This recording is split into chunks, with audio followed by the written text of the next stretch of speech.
Hey everyone, Jim here, Boots and Whiskey Podcast. So just to let you know before we start the episode here, we are giving away 2 tickets to Ryan Bingham this Wednesday night at the Roadrunner in Boston. I don't know why I just said it all like that. Go to our social media, on our Instagram. We're giving away, like, comment, share, do all the things, and we'll see you Wednesday night, Roadrunner, Ryan Bingham, and the Texas Gentleman. Can't wait. Cheers.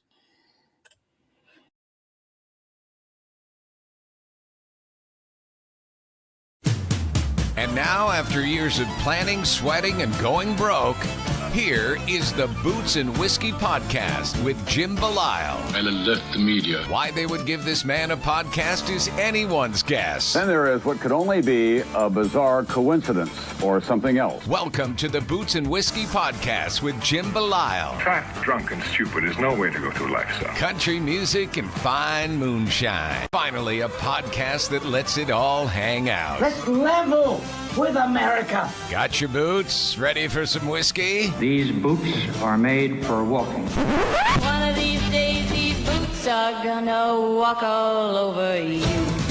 And now, the Boots and Whiskey Podcast with Jim Belisle. Hey everyone, Jim here, Boots and Whiskey Podcast. Thank you all so much for tuning in today for another episode of the show. We have another week of 3 episodes. We're kicking it off with Gracie Yates and Ben Burton. I'm getting that wrong. I know I'm getting that wrong. Hold on. That can't be right. Did I actually get it right the first time I say it? Let's see. Nope, Brock Burton. Son of a bitch. I knew it. You know what? I said to myself the whole time, it's not Ben. It's not said Ben. Don't say Ben, Jim. Fucking did it anyway. Anyway, Gracie Yates, Brock Burton. You know, and it flows so well. And you know what? You know what sucks the most about this? And this is, you know, if you've never seen this show or listened to this show before, you're probably like, this person is a fucking lunatic. And you know what? Fair. But I do this all the time where names of people, like I say them and I'm like, all right, I got that, you know, yada. And then something, I think it's the ADHD, something comes into my brain and is like, you're saying that wrong. It's not Brock Burton, it's Ben Burton. And then my brain goes, yep, it's Ben. And you know what I think it is? I think it's because last week it was Ben Chapman, Ben Gallagher. The Ben is just in my brain. So Brock Burton, I apologize, brother. And you know what? Everybody could be listening to this and be like, well, why didn't he edit this out? Why didn't he change it? Because that's not what this fucking show is. And I know I've said the F word 17 times in the last minute and 40 seconds, but this is what you're getting here. You're getting raw, authentic conversations, people, me. Everything is raw, authentic. This is what this show is. 5 years running, and it's all we've done it. This is the way we do it. So thank you so much for being here. Gracie Yates, Brock Burton, not to be confused with Ben Burton, as we already talked about. Now I'm just beating that to death. But they're going to be at the Unbroken Circles Music Festival in Indiana this, I think it's September. Probably should have looked at that too. But I'm just teasing. It is a September. It's got to be. Or it's October. Back to the drawing board. Anyway, they're going to be there.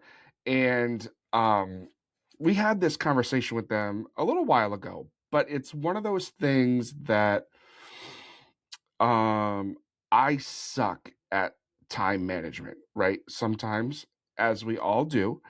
And I don't want to say I forgot, because I didn't forget. And it's September 10th through the 12th. I'd flip off the camera, but I'm sure YouTube would not like that very much. What was I saying? Oh yeah, we recorded this a while ago, and I don't want to say got buried or misplaced. The timing wasn't right. The timing's right now.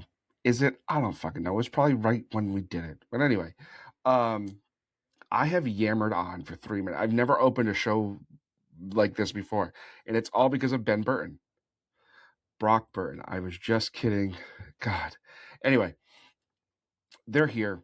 They're fantastic. Listen to this story. You're not going to want to miss it. And if you haven't gotten your If you haven't gotten your tickets, wow, yet to this festival, do it. Do it. I'm hoping that we can get out there for that. Yeah, that's all I'll say for that. So sit back, relax, enjoy. Gracie, thank you so much for being here. Brock, thank you so much for being. See, like my whole brain was like, "Don't say Ben, don't say Ben." Anyway, I'm shutting the fuck up. Enjoy. Cheers. You know, thanks guys for being here. You know, it's one of those things where, you know, Gracie, you for sure. I've seen you pop up in here and there, right, through this journey I'm on, right. Yeah. And then, you know, the Unbroken Circle Music Festival announced their lineups, and it's a killer set. And, you know, I kind of reached out to everybody, and we're trying to work it out where everybody comes on before that. So I thank you for like being so proactive in that, you know, Thank and you like so much. Yeah, we're excited actually to be here respond in chatting a with you. timely manner. So before we get all into all of that fun stuff, like, where does this start for you guys? Like, why are we here? How are we here? Like, what's the deal? Do you want to go first or me? You can go first. So I always knew that I wanted to be a musician. I started doing talent shows in like kindergarten and singing Hannah Montana. But then I started actually writing music when I was in middle school, like just silly songs about my life. And then when I was 16, I started performing around my town in Kentucky and just like chasing it really hard. And so it led me to traveling in 2021 and doing like college shows all over the country, which is like my favorite part. I love traveling and meeting new people. So that's what got me here so far. Yeah, Now and I then gotta pause for a second. Hold on. This is super important, right? You Yeah. talked about Hannah Montana, right? Are we I not know she's excited? Are having we a not revival. excited? I was just gonna say, are we not excited for that? Because listen, I I'm may be so pushing 40, but I saw the Hannah Montana movie in theaters like 6 times when it came out because it was so good. no, I was obsessed. I still love her. Right. All right. Perfect. As long as we're on the same page. Definitely. I mean, Miley is All like right. such a powerhouse, and like I've always looked up to her. So it's really cool that she's doing the Hannah Montana stuff again. Yeah, she's definitely an interesting character in the world of life. That's for Yeah. sure. yeah, and then All right. Perfect. I kind of grew up around music my whole life. My dad played guitar, and all my uncles played guitar, and my mom's family was in theater and singing and stuff. And so I grew up around it, but I never really planned on doing music. I learned guitar by myself when I was like 14, and then I played football for a long time. And my senior year, I kind of got serious about wanting to play in college, and then ended up tearing my ACL. And so then Oh, kind of quit playing football, and my knee kind of wasn't the same. And so then I kind of picked up playing guitar more and writing songs, and especially during COVID and stuff, I started writing songs. So after that, I started doing music and kind of got over there in Eastern Kentucky and started playing. Me and Grace met. We hung out on the porch and picked some songs, and it was kind of history from there. nice. Now, so when did you guys link up? So he actually was best friends like with my sister in high school, and so I like kind of knew of him, and he reached out to me on Instagram about doing like a collab. And so we got together and started writing, and then stuck together. Now, do you guys find it's easier, better, more I guess successful as the two of you? I think we're still like both our own individual artists, but it's always like nice having a partner to like share the workload, and like we each think about things differently. So it's like different writing perspectives, and it's nice to have 2 points of view on like what we should do next, and to work on it as a team. So I really love that part because we both have like our own strengths and weaknesses. And so like it's cool to get to help each other. Yeah, I mean, absolutely. It's always, trust me, I would love to have somebody do this with me to share the workload. Oh, I You know. know, so It's so much I better. get that. Because I like feel bad, right? Where we're at a point where it's like I should be making money doing this, right? I don't.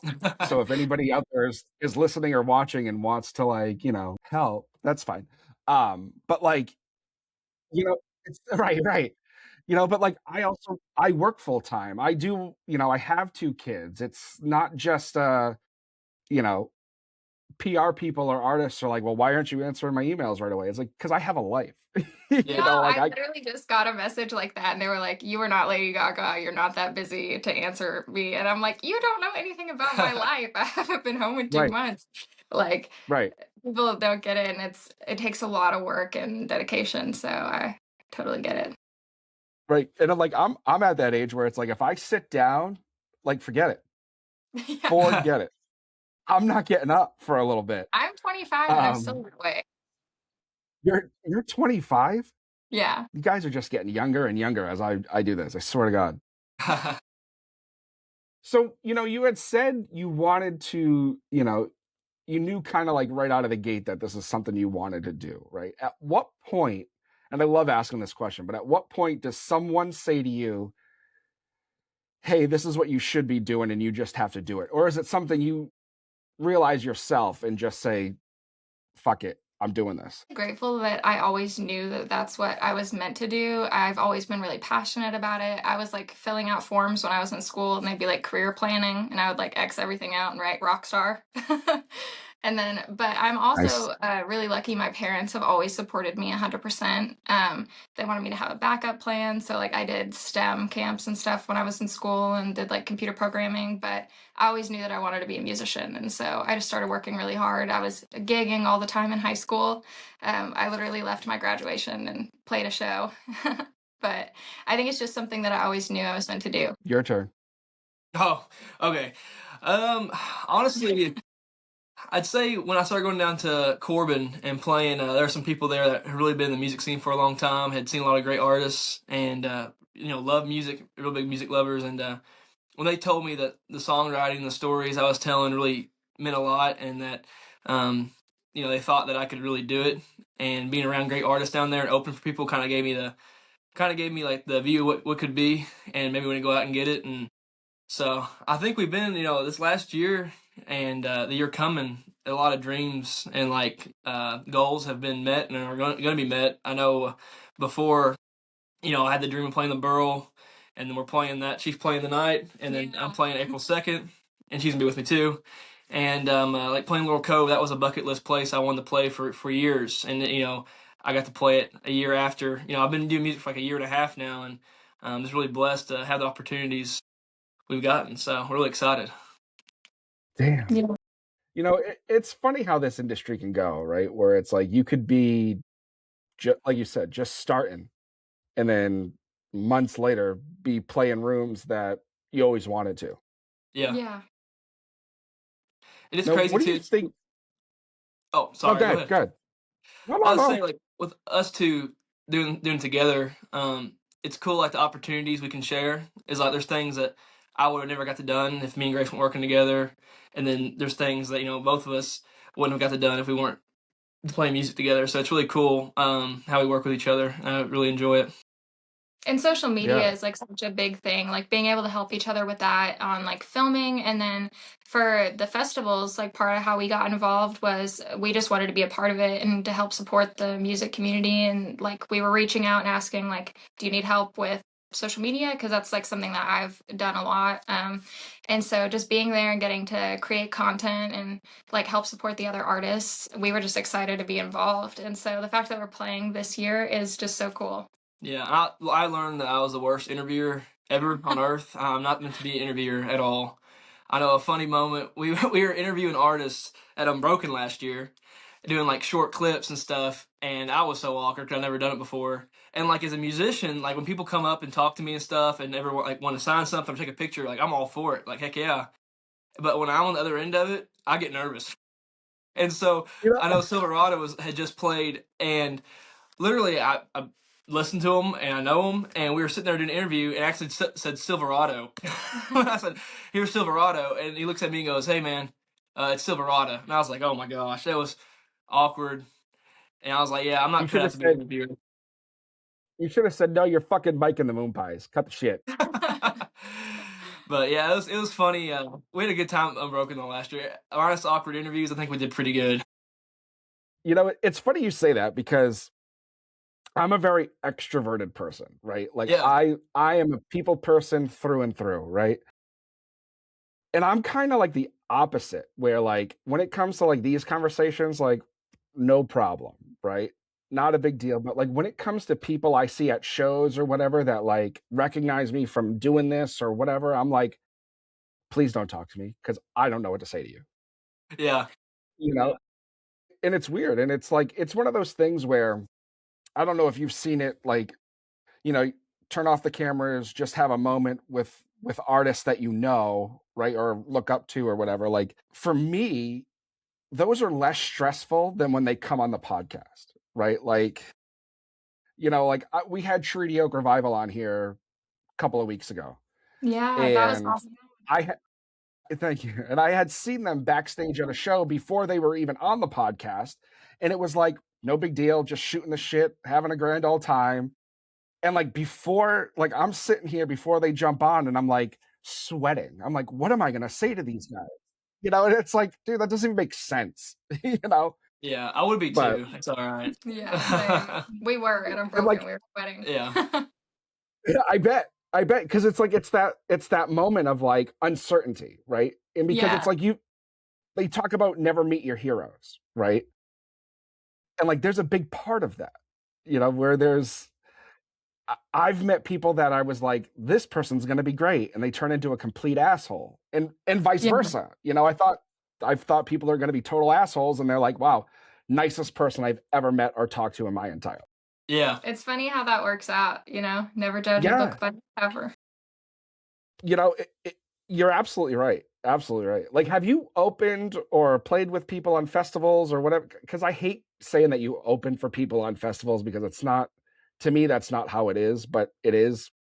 But have you come into contact with artists that you have felt that way with? This is a note, this is a non-judgment free zone. This is a judgment free zone. So you can say whatever they want. Like, They're probably not going to surprised hear me. it. So it's fine. Yeah.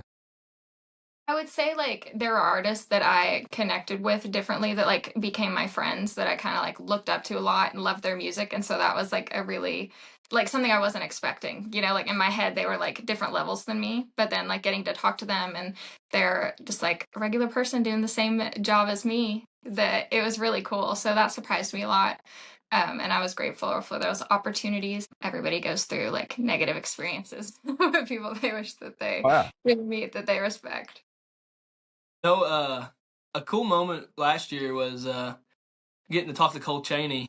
I'm a big Cole Chaney fan, and you were talking about moments earlier that inspired wanting to do music. We were at Railbird, I think in 23, and I saw Cole set, and I've been listening to him for a long time. I knew he's from Kentucky, and I thought it was really cool. He's playing Railbird, and his set was pretty special, and it made me want to do music too.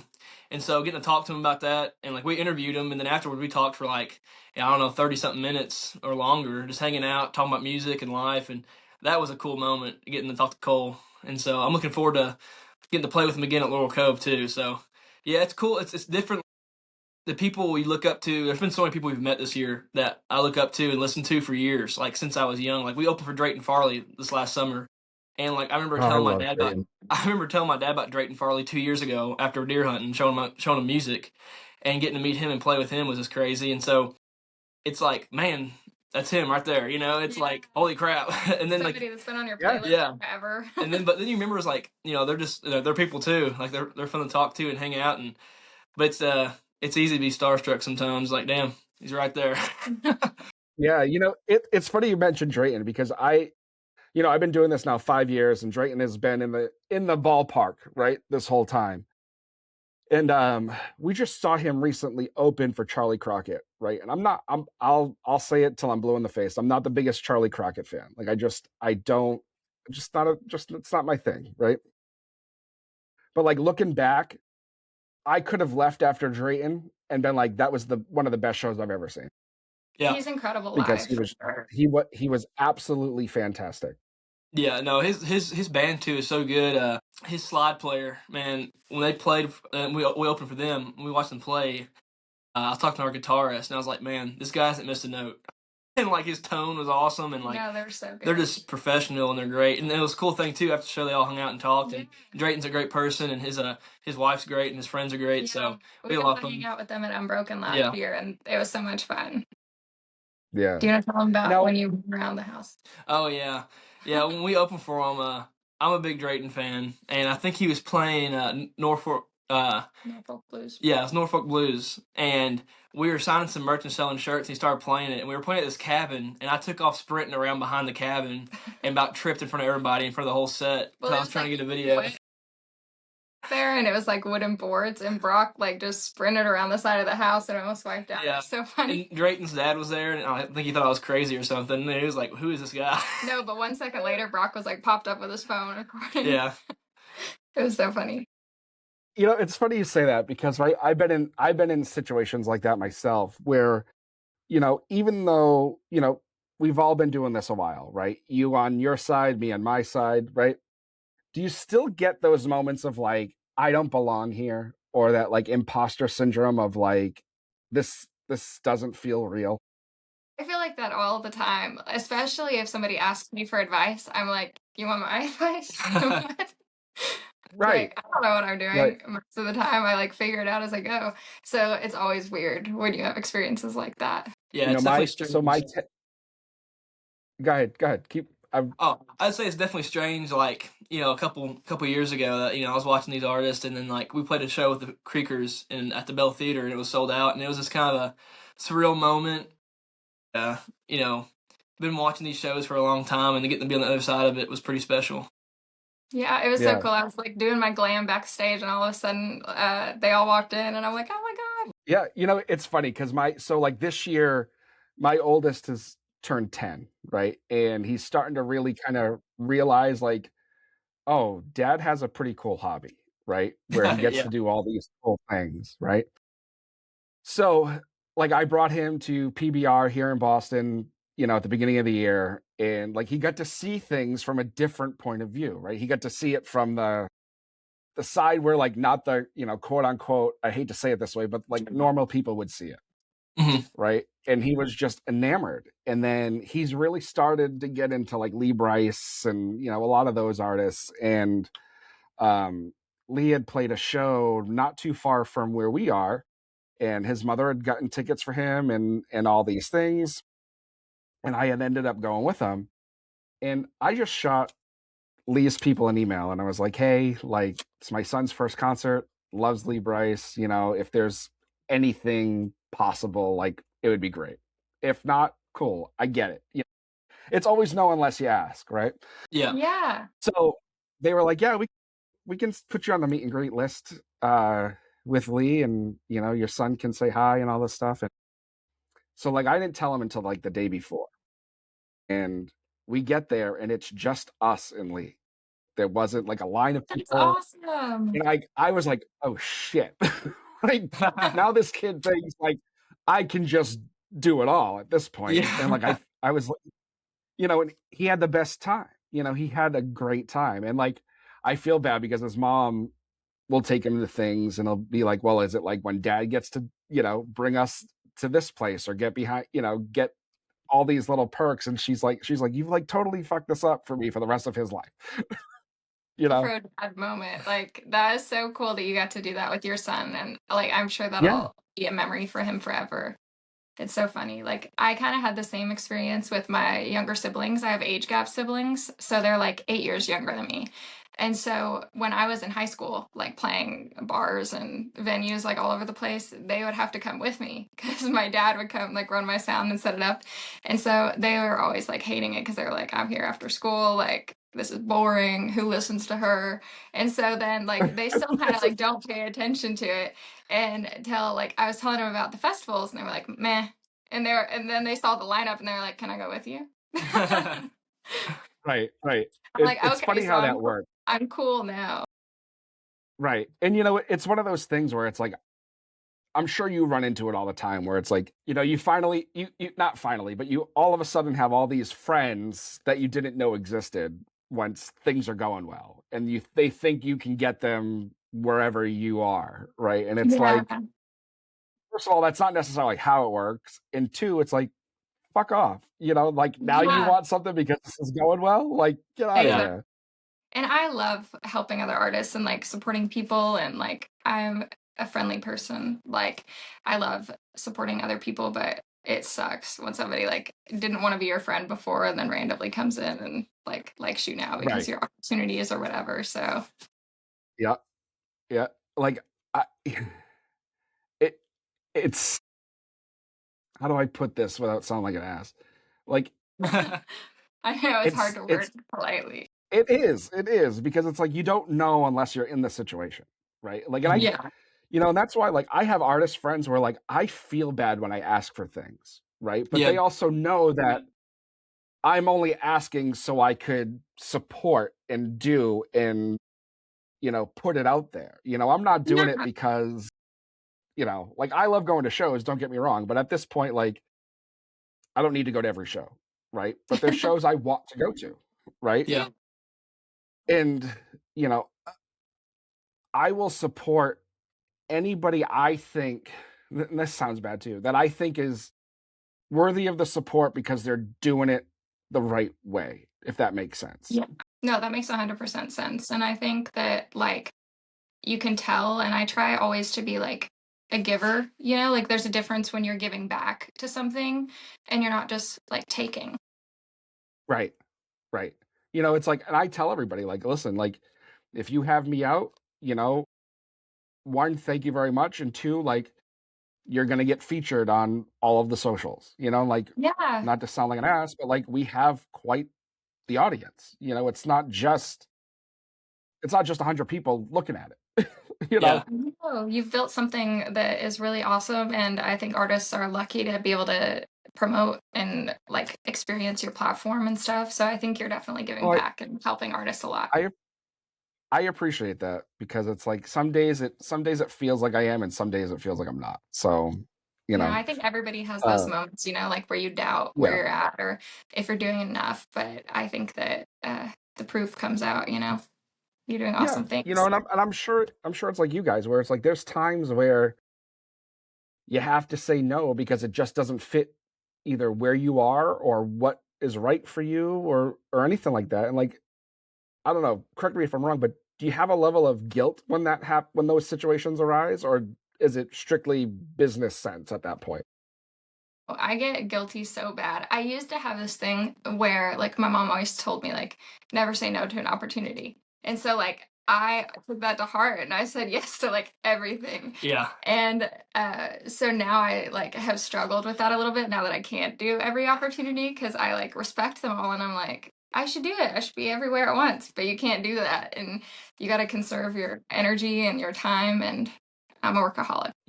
It's funny because like when we first did this, I said yes to everything and everyone, Oh yeah. and then now it's like opportunities come up and like you have to do a little bit of research, right? And it's Yeah. like, Yeah. well, what kind of following do they have? What kind of how is the now it's like how is the music? Before where it was like, oh, it doesn't matter, but like is it something that people are gonna want to listen to? Is it is somebody gonna want to hear Gracie's story or not? You know what I mean? Like, is she a big enough name, a big enough name in the scheme of things that it's going to benefit me, it's going to benefit her, there's that balance. And I'm sure you guys go through that too, where it's like, how does this benefit me in the long run? As Definitely. douchey as it sounds.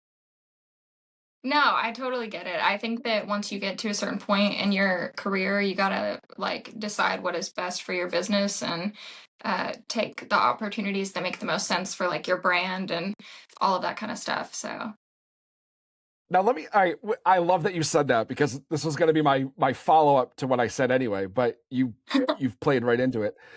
Do you have moments as an artist, and I guess this is like a general artist question, where is it hard, like once you've played certain places, festivals, whatever, like, big places for wherever you are, bucket list venues, is it hard to be like, well, I've played here, I'm not going to go back to the VFW and play for $150 tonight? Is there that, you know what I mean? I'll still play it, because heck, I need the money sometimes. But it's Yeah, hard. It is absolutely. hard, like transition. We were just talking about that.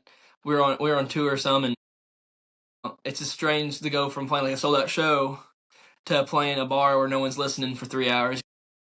It's Yeah. different, but sometimes that's the grind. That's music. That's the way it is coming up.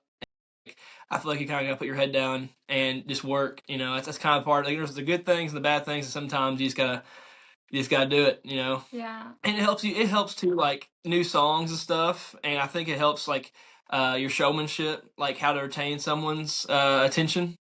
And so, but yeah, in the long run, yeah, it's really weird. It is really weird to go from playing a really awesome show to playing, back in a corner where no one's really listening sometimes. Yeah. No, for me, I think it's like all part of the grind. It's a Yeah. gig, it's part of my job, it's good practice and stuff like that. But it can be like discouraging going from a room full of people that are like listening and like loving your original songs to being like, play Freebird. Yeah. And I'll say too, it definitely like playing 3 to 4 hours or whatever it is sometimes. It makes those like 45-hour sets, hour and a half sets go by like nothing. It's crazy. Like used to when I first started, I was like, oh my gosh, an hour. That's crazy. That's so long. And then now, like when we played the Kriegers, I think it was an hour set and it went by, it felt like 10 minutes. And Yeah. so that stuff like that, it helps, and endurance, being able to sing for a long time and, being able to perform. And I think for me, like playing all of those shows really prepared me for like random things that happen on stage. Yeah. Like I kind of know how to handle different emergencies and like tech mess Sure. ups and stuff now on stage. And I'm better at like playing through mistakes and stuff, because like when you're first starting, like you forget the second verse, like what do? Like you kind of freeze.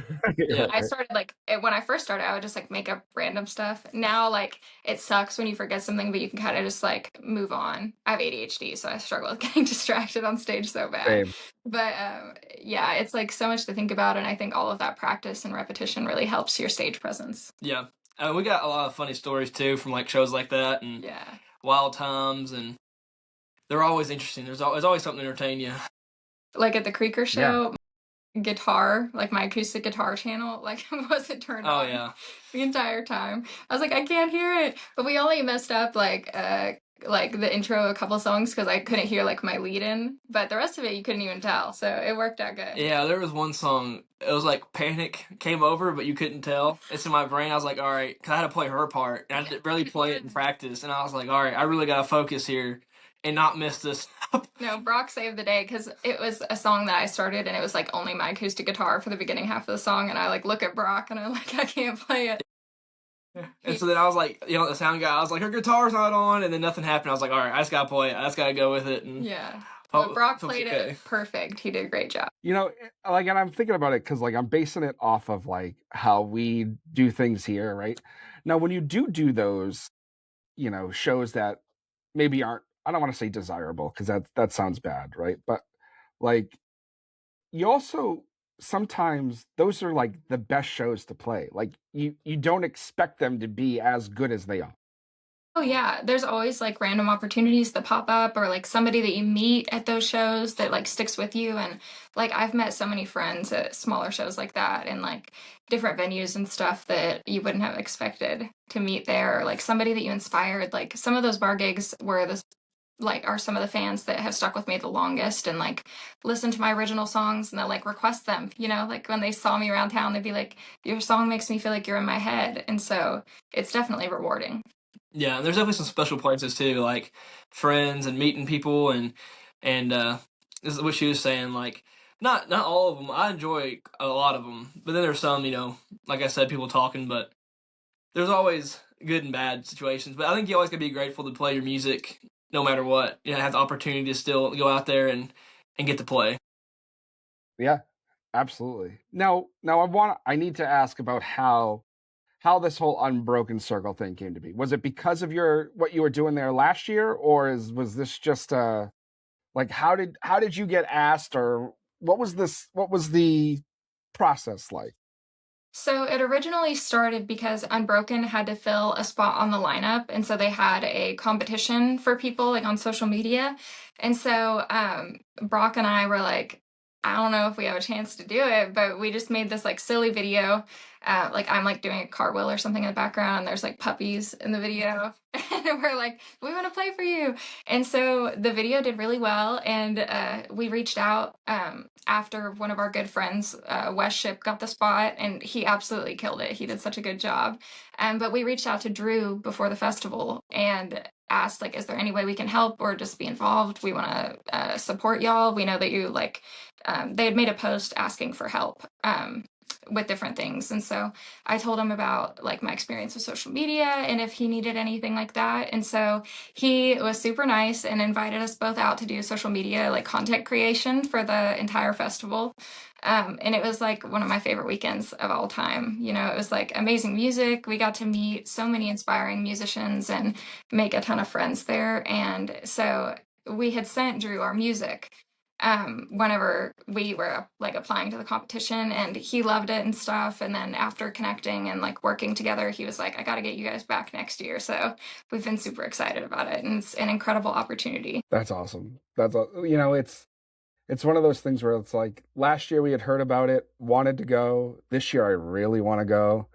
But it's one of those things where like I've sent Drew so many messages and been like, hey, come on the podcast, let's talk about the festival, yada yada yada yada yada. Still nothing back, Drew. I know he's been so busy putting everything together. He's a hard man to get on the phone, but he is the nicest guy. And it would be really fun to do a podcast episode with him. Yeah, I mean, listen, I would love to come out there. Like, it's the only reason to go to Indiana, I guess. But, you know.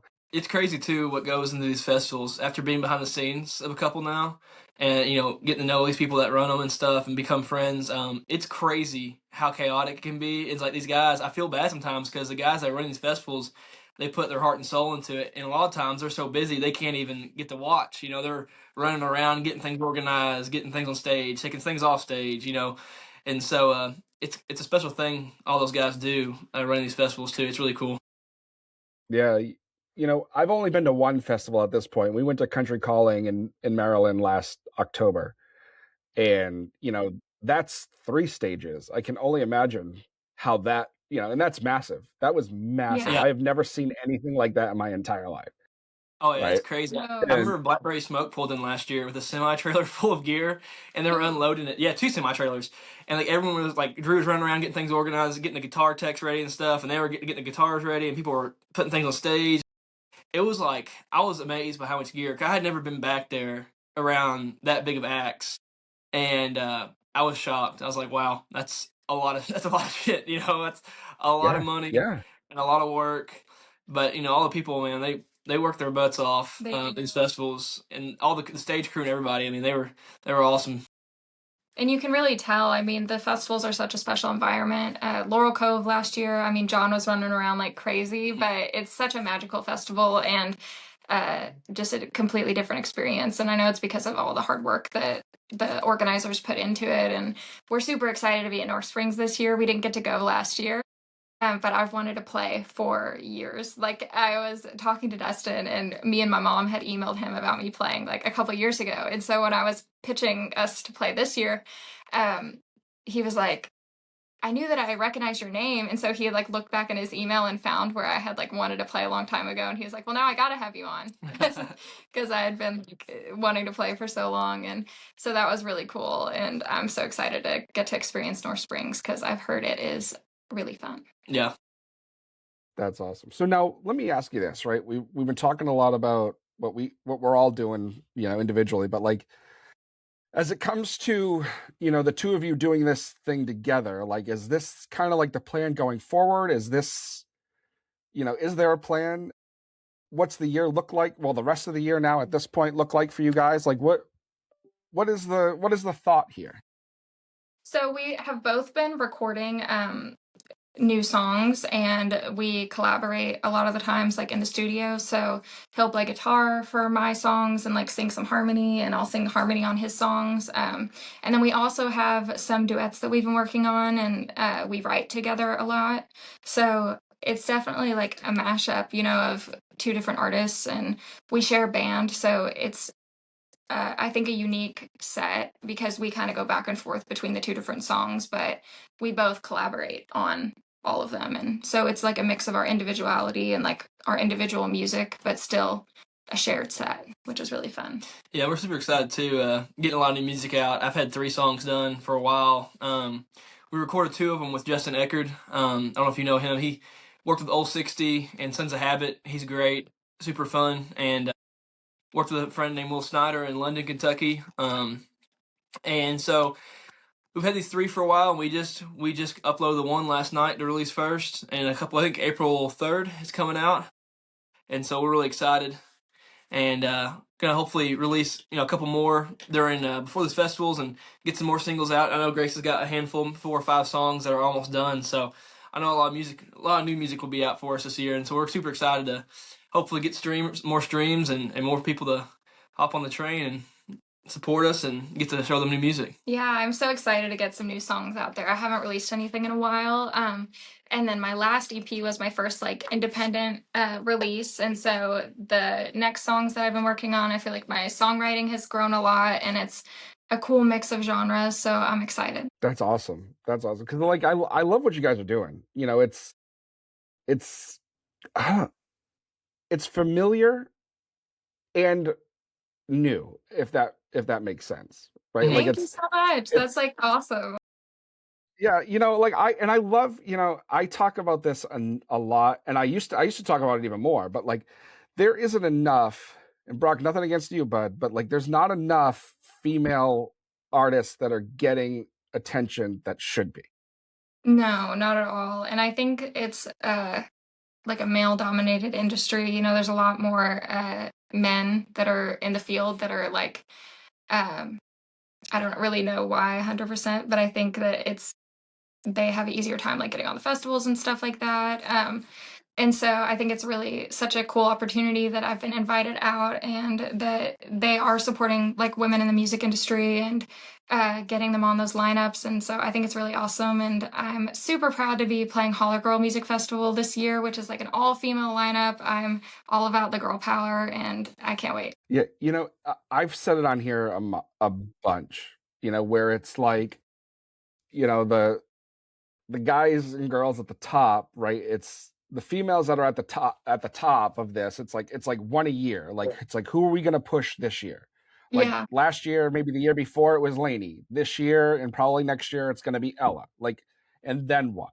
And it's interesting. It's aggravating. Like because we used to have it where it was like it was Reba, Shania. It was the list goes on and on. Where like women in country music, especially in the 90s, like all existed together, but now it's like, look at this female artist and not this female artist, and not look at them, but like, this is the one we want to push, like this is the one that, and it's like, well, if you're going to push one, why don't you push a couple more too? Because, all the guys love them to death, sound the same.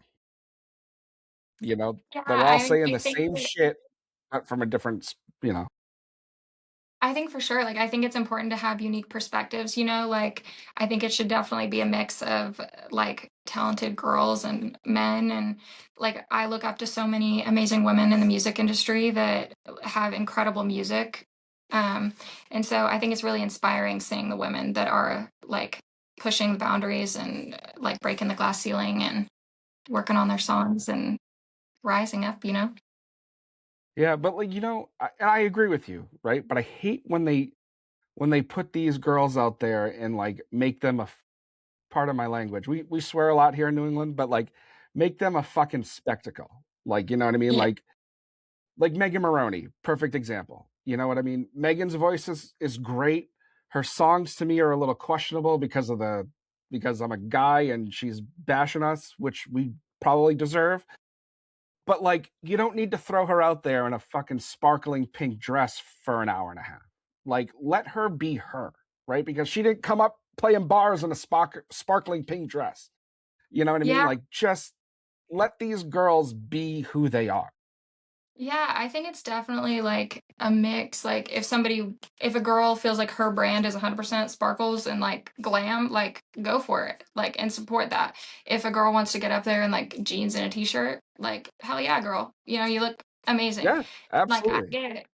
I get so many comments on like what I'm wearing, the way my makeup looks, the way I Oh, sound, I'm like sure. my branding. It's either like I'm too pink and too girly, or I'm too manly and too like wearing black too much and things like that, or like there's just so many opinions, and like the guys don't get that as much. And so I think that that is something that like women should be respected in their career field, like no matter what they look like, if they're girly or if they're not girly or whatever they choose to wear, you know? Like there's guys that get up there in like cargo shorts and like a t-shirt. Like I should be able to wear whatever I want to, you know? And so that's like a huge thing for me. Like I'm a big fashionista and I like planning out my outfits and stuff, but sometimes I want to wear a t-shirt. You know, so I think it's like definitely a mix, and everybody should be allowed to be their own individual self with their own style. Yeah, maybe I think I love this genre so much that it doesn't need to be glammed out. You know what I mean? Like, and that comes from the guys too, because I mean, I don't know if you've seen a Bailey Zimmerman show lately, or one of these TikTok radio guys, but it's like it's also a circus. It's like cut the shit, just play the music because it's fine. It doesn't Yeah. need a spectacle behind it. Yeah, I think that there's like a time and place for all different kinds of things. You know, sometimes you want like a more authentic, like stripped down show, and sometimes like you want to do something bigger. And I think that it's good to have a mix and like a variety. Yeah, yeah, yeah. I mean, I think I'm one of those people where like country music is like stand-up comedy, right? Where like the smaller the venue, the better it is. Yes. Because Oh yeah, like those listening room vibes. That's my right. favorite. And like in big arenas, like, I love Luke Combs through and through, but I saw him at Gillette Stadium a couple of years ago when he came through, and I don't want to say it wasn't for me because it was, but it was like I lost a big thing right there, like where the connection was lost because Right. it's just too big. Like there is a such thing as too big. Like you want to go see Morgan Wallen in a stadium setting, fine. That's what that music is kind of meant for, right? But like even like Zach Bryan, like to me, Zach Bryan playing in a huge stadium, like I'm gonna go. Don't get me wrong, I'm gonna show up, but unless you're close, I really feel like you lose something. No, it's definitely a different experience for sure. Like you lose that connection and like intimacy Yeah. that you do like in a listening room or like a smaller venue. Yeah, I'd say too, like, country music and Americana or folk, whatever whatever genre it is, I think it's kind of it's built on stories and emotions. Yeah. And, I feel like you're talking about those giant venues, sometimes, like you're saying, you kind of lose that connection. And, I feel like a lot of artists too, when you see them in a smaller venue, you can feel it, you can see their face, you can hear the words. I don't know, there's something about it, and I think sometimes, like, you're talking about the show, like, things being too showed up, like, at the end of it, we're telling stories and human experiences, and I feel like when people make it a spectacle in a certain way, that it can take away from what the root of the music really is about, about connection. Yeah, absolutely. Percent. I've seen artists in small venues when they're starting and then make their way up to the big venues, and you're absolutely right. Like you can feel a difference.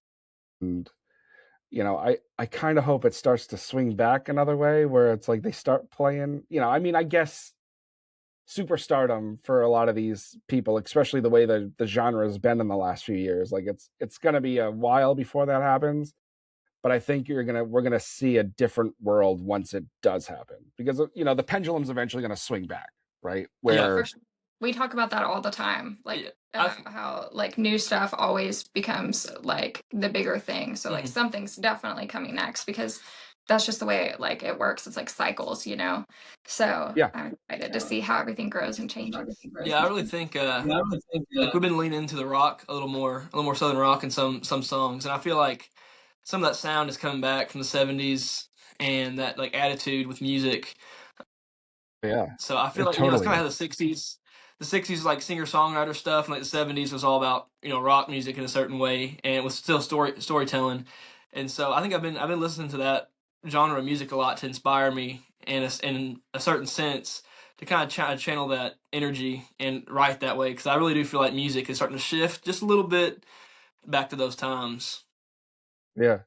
I've always been it's funny a unique blend like that too. So yeah, my dad and I talk about it quite a bit. Like I didn't grow up on country music. Like country music in this house was like swearing, right?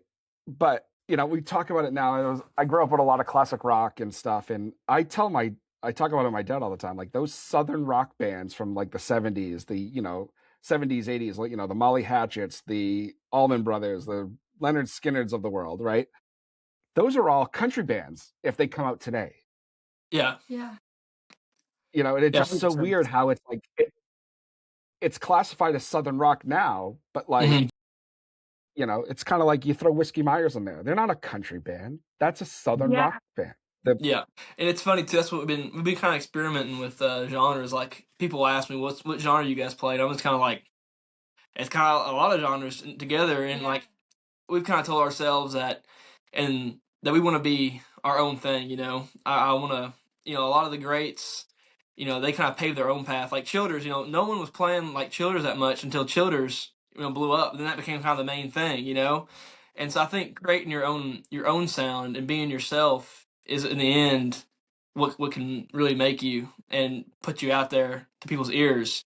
And so we've really been, we love red dirt music, we love Americana, we love Southern rock, and so we've been kind of blending those genres together into where they kind of all melt, and it kind of gets a unique sound. So some songs might be softer, and some songs may be more rowdy, and it makes fun for playing it too. I enjoy playing those hard rocking songs at a show, but then also I like stripping it down and getting more serious. So it's fun. Yeah, I definitely think I've always been inspired by so many different types of music. Like my parents listened to everything. My dad especially like got me into all different kinds of music. I went to like Memphis every year and visited like Graceland because my grandparents like raised me up on Elvis music, and he was a big inspiration for me. And like Ray Wiley Hubbard, I'm obsessed with him. He's like one of my Yeah, biggest Ray Wiley is influences. fucking awesome. We got to see him in Nashville, and he was so incredible, like just such a good storyteller. And I love his blend of like red dirt, Americana, bluesy, rock. And there's so many artists, that feed into our sound now that inspired us and changed the way that we write. And so I think it's cool seeing that come out like in our new songs for sure. Yeah, you were just talking about small venues, and we saw Ray. He was hilarious, and it was one of my favorite shows I've ever been to because it was just it was intimate, it was funny, and the song sounded great. And just like at a bigger venue like you're talking about, I don't know if you'd get that. It's cool sitting in those rooms. Yeah, we were sitting like on it the definitely second is. like level, like right above him, and he would like look up and sing to us. Yeah. I had been wanting to see Jamie Johnson for years and years and years, even before I started doing this. And I finally get to see him. We have an outdoor venue here that probably fits 500 people, if that, maybe 1,000, right? And I think 1,000 is being generous. And they typically do weekend shows, and it's like a 2 PM kind of thing. But every now and again, they have artists that will play at night. And we got to see Jamie Johnson last summer, and it was just that, like he played for what felt like forever, and not in a bad way, but it was just, the music just kept going and going. It was awesome. And like he would talk and here and there every now and again, and it wasn't something you would have gotten in a bigger place at all. Yeah, 100%. And it's funny too. We went to the Boys from Oklahoma the first night last year. We were that Thursday night, and it was the first time they played in, I don't know, 20-something years. And it was crazy when Ragweed, they played for 3.5 hours, 3 hours. I mean, they went way over, and they kept saying it. They're like, they're gonna have to shut us off the stage before we leave because we're gonna keep playing. And that was really cool because it was a bigger show, but it's funny how that show felt like you were in a small venue. You know what I'm saying? We were in a stadium, but it still had that feeling of connection. I think it's just a special comeback, But yeah, it's awesome when artists just keep playing. That's like hell yeah. Yeah, like that lineup right there. That's a lineup where you would kill your grandmother to go see, right? Like it was so cool. I was so grateful to be there. I had listened to both of those bands forever, and it was just a really special experience. Yeah, I think Jason Bourne had just dropped his I think his album that right before that, and so I got to hear all his new songs, and that was really cool. It was so good. Yeah. We I don't know if they were on all of the shows, but like we've become real good friends with like Shane Smith and the Saints, right? Yeah. And, to the point where, there's a lot of things like, you know, I I have seen her, not nothing bad, but like just like being part of the group, right? And I've seen them play up here for 400 people. I've seen them play up here for 1,000 people. You know what I mean? Like it's nice to have seen them grow up here the way they have, right? But like when you see, it goes back to my one of my original questions to you about playing one aspect and then having to play another aspect, right? And like I've talked to Shane a million times about it, where it's like, how does it feel to play and sell out Red Rocks or play and sell out stadium shows, whether you're direct support or whatever, and then come up here to New England and play to 700 people? Like it's gotta be such a mind fuck. It really has to be. Yeah. Regardless of like, the PR answers, right? Like it has, because it happens to me where it's like, and this is nothing against anybody I've had on this show, but like I remember when I had Cody Jinks on, right? I had Cody Jinks on, talked to Cody Jinks, and then like the next day, like talk to somebody that nobody would have known. You know what I mean? And like that, it's just such a weird kind of thing where how this industry can do that to you, where it's like, here's the biggest artist you've ever talked to or seen or played with or whatever. Now it's back to what you're used to.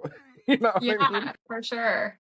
No, it's funny how you can have like such different experiences, and I think it's just a really cool part of the music industry. And like, what other like worlds do you get to experience such like high highs and then like go back to regular life? Well, yeah. Yeah, it's wild. And but like for what you guys are doing, dude, like you're riding that wave and it's great. It's great what you're doing. I love it. Thank you so much. We appreciate it. We've been working so hard, and we're just excited for all of these amazing opportunities and to get to share our music with people that want to listen to it and connect with it. And I will never take that for granted, for sure. Yeah. So we've talked about everything that's kind of like coming up. Is there anything you want people to know that we haven't maybe discussed to look out for or whatnot? Is there anything? I don't think so. I think the festivals and music. I think that's it. Staying tuned for our new music. We're gonna have a lot of cool songs coming out very soon, so make sure you're watching for that. Brock is gonna have a song coming out. Do you want to tell him? April 3rd. Yeah, April 3rd. He's gonna be releasing his first single off of these like new songs. And we're just really excited for everything in store. We hope to see y'all like at all the festivals that we have coming up and some fun shows this summer. And yeah. Guys, I can't thank you enough for coming on. I'm sorry that the last few times have been we've tried, and I hope everything's all right now with all the weather that has come through. Oh yeah, it's all good. You're totally good. We're excited to be here. Cool. Thank you so much for having us. Yeah. It's funny, and like I'm a New Englander, right? We don't hold back. I don't know if you've ever played up here yet or not, but like if you want to get a good sense of where you are in life, come play up here, because we'll tell you. We are not shy, right? In Connecticut, and we just did our first show in New York, and we've done a couple shows in Pennsylvania. So we're kind of around. My Connecticut friends are not going to like this, but that's not New England. It's not. Especially if you were like west of Hartford, that's New York, and they suck. But that's fine. It's definitely different. I'm used to the Southern mentality. Yeah, I've never been to New England ever. No, and I say that half kiddingly, like, but like if you really want a sense of, we have a great crowd up here. There's there's a lot of support, right? We're gonna bust your balls about it, but we're gonna be there 100% of the time. Yeah, you know what I mean. And what's that?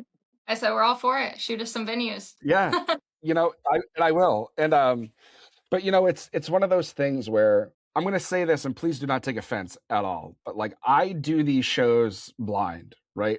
I come in not knowing very much about anybody I talk to, unless they're obviously a big artist, right? Then you can't hide from it. But like, I do it blind because I want to hear the stories. I want to know you. I want to get the personality without the typical like, well, what's your favorite color bullshit, right? That a normal interview would do, right?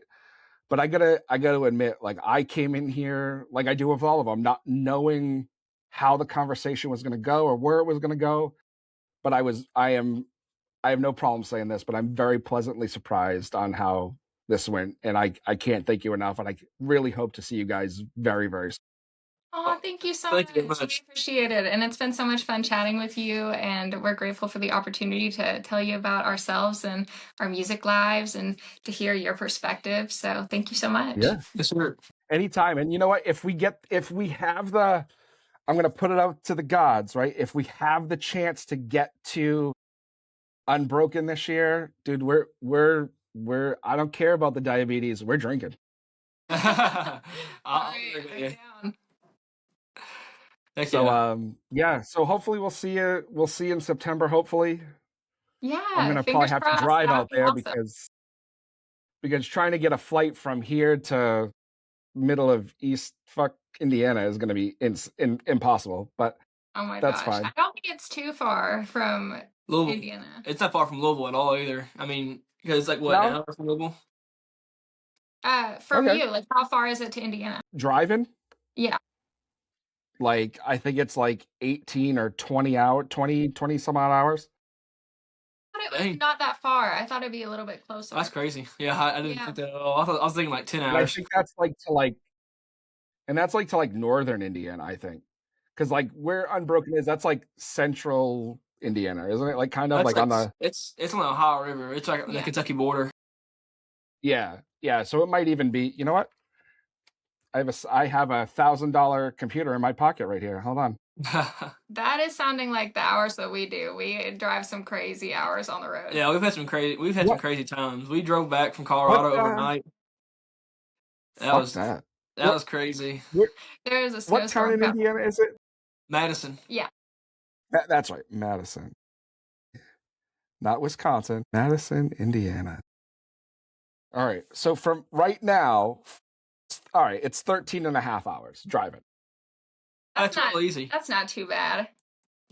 No, yeah, that's not too bad. What? Is that bad for you? I mean, that's long, man. That'd be long for anybody. That doesn't. That is long for anybody. Like, Yeah. I hate driving to Washington D.C. and that's only 8 hours. That's fun. That's crazy how I always forget how spread out everything really is in my brain. Yeah. Like it's really weird. I don't know. I wouldn't have thought it was that far away for some reason. Right, but like, you know, it's funny being up here in New England, like everything is so close, right? Like from Yeah. where I sit right now, I can be in Times Square in 3 hours. Yeah, Yeah. that is so crazy to me, like how close everything is in that part of the country versus like you go to Texas and it takes you like hours to get out of the Right. state of Texas. Right. Like it's 3 hours to New York City, it's 5 to Philadelphia. It's like 7 to Baltimore. Yeah, that's nice. Yeah. I mean, we can be in like 7 different states and within a work day's worth of drive. Yeah. So Well, I But- hope that you come see us at Unbroken. I do either too. drive I do or too. I'm just gonna ride. I'm gonna start hounding Drew now and be like, hey, You can but camp out with them. I ain't camping. Absolutely not. Not happening. This boy does not do that. But we'll figure it out. Yeah. All right, guys. Well, have a great day. Thank you so much for You too. Thank you hanging very and much. shooting the Thank breeze. you. No, anytime. We'll chat soon. Stay in touch. We Will got do, all definitely. kinds of shit. It was so nice Cool. chatting with you. Thank you. Same here. Have a good day, guys. Have a good day. Well, there you have it. Our conversation with Gracie, and don't do it. Don't do it, Brock. It was absolutely incredible. If you've come this far, thank you so much for being here. We did a bunch of shows this weekend. We've posted about it on our socials, so go check it out. And that's that. So thanks for being here. Thanks for tuning in. We have 2 more episodes that were released this week. We We have Jenny Tolman and Diamond Dixie. Go check those out. Great conversations. Thank you for being here. Cheers, everyone.